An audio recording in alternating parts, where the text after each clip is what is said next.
আসসালামু আলাইকুম সম্মানিত ভিউয়ার, চাকরি পরীক্ষায় সচরাচর এসে থাকে এ ধরনের কিছু প্রশ্ন নিয়ে আলোচনা করব আজকে। বাংলাদেশের সবচেয়ে পশ্চিমের স্থান কোনটি?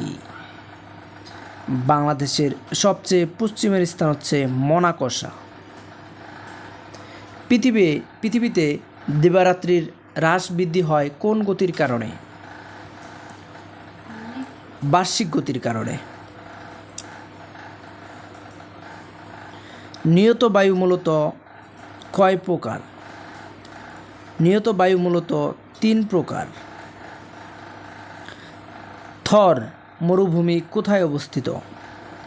থর মরুভূমিটি অবস্থিত পাকিস্তানে। বাংলাদেশে প্রথম আর্সেনিক শনাক্ত হয় কত সালে? বাংলাদেশে প্রথম আর্সেনিক শনাক্ত হয় 1993 সালে। বাংলাদেশের একমাত্র পানি বিদ্যুৎ উৎপাদন কেন্দ্র কোথায় অবস্থিত? কাপ্তাই। মৌসুমী বায়ু সৃষ্টির মূল কারণ হল উত্তরায়ণ ও দক্ষিণায়ন। আমি আবারও বলছি, মৌসুমী বায়ু সৃষ্টির মূল কারণ হচ্ছে উত্তরায়ণ ও দক্ষিণায়ন। স্পার্শ কোথায় অবস্থিত? স্পার্শ অবস্থিত ঢাকার আগারগাঁও। মধ্যপাড়া হতে কী খনিজ উত্তোলন করা হয়? মধ্যপাড়া হতে কঠিন শিলা উত্তোলন করা হয়। বাংলাদেশের তেল শোধনাগারের নাম কি? বাংলাদেশের তেল শোধনাগারের নাম হচ্ছে ইস্টার্ন রিফাইনারি। কোন আমলে চর্যাপদ লিখিত হতে শুরু করে? চর্যাপদ লিখিত হতে শুরু করে পাল আমলে। কোন প্রাচীন গ্রন্থে সর্বপ্রথম বঙ্গ কথাটি উল্লেখ পাওয়া যায়? বঙ্গ কথাটি উল্লেখ পাওয়া যায় আইনি আকবরী গ্রন্থে। সহধর ভাষা গোষ্ঠী কোনটি? সহধর ভাষাগোষ্ঠী হচ্ছে বাংলা এবং অসমিয়া।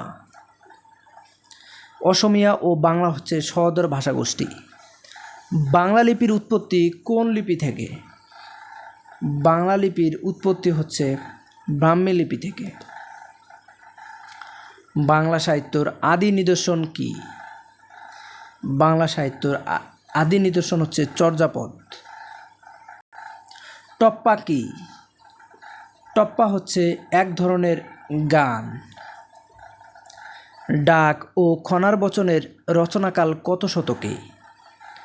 ডাক ও খনার বচনের রচনাকাল হচ্ছে 8ম থেকে দ্বাদশ শতক। বাংলা সাহিত্যের ইতিহাসে অন্ধকার যুগ কত বছর স্থায়ী ছিল? বাংলা সাহিত্যের ইতিহাসে অন্ধকার যুগ স্থায়ী ছিল 150 বছর। একক কবির রচনা হিসেবে কোন কাব্য বাংলা সাহিত্যের প্রথম কাব্য? এটি হচ্ছে শ্রীকৃষ্ণ কীর্তন। যুগ সন্ধিকালের কবি কে? যুগ সন্ধিকালের কবি হচ্ছেন ঈশ্বরচন্দ্র গুপ্ত। চলন্তিকা অভিধানটি কে রচনা করেন?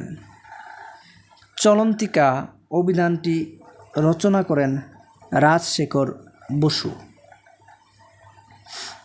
নিচের কোনটি রাবেয়া খাতুনের সাহিত্যকর্ম? রাবেয়া খাতুনের সাহিত্যকর্ম হচ্ছে 52 গলির এক গলি। বটতলার উপন্যাস গ্রন্থের লেখকের নাম কি? বটতলার উপন্যাস গ্রন্থের লেখকের নাম হচ্ছে রাজিয়া খান। জাতির পতাকা খামছে ধরেছে আজ পুরনো শকুন। এই বিখ্যাত লাইনটি কোন কবিতার অংশ? এটি হচ্ছে বাতাসে লাশের গন্ধ কবিতার একটি অংশ। মুক্তিযুদ্ধ বিষয়ক গ্রন্থ ৭১-এর কথামালা কে রচনা করেন? ৭১-এর কথামালা রচনা করেন নূরজাহান বেগম। নয়া খানদান নুরুল মোমেনের কি জাতীয় সাহিত্যকর্ম? নয়া খানদান নুরুল মোমেনের একটি উপন্যাস। রূপজালাল কার আত্মজীবনী? রূপজালাল হচ্ছে নওয়াব ফয়জুন্নেসার আত্মজীবনী, রৈবতক, কুরুক্ষেত্র, প্রভাস এই তিনটি কি জাতীয় রচনা? এই তিনটি হচ্ছে ত্রয়ী মহাকাব্য। দাদাভাই কার উপাধি? দাদাভাই হচ্ছে রকুনুজ্জামান খানের উপাধি। পিঙ্গল আকাশ শওকত আলীর কি জাতীয় রচনা?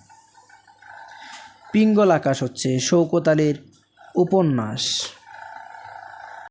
ধন্যবাদ।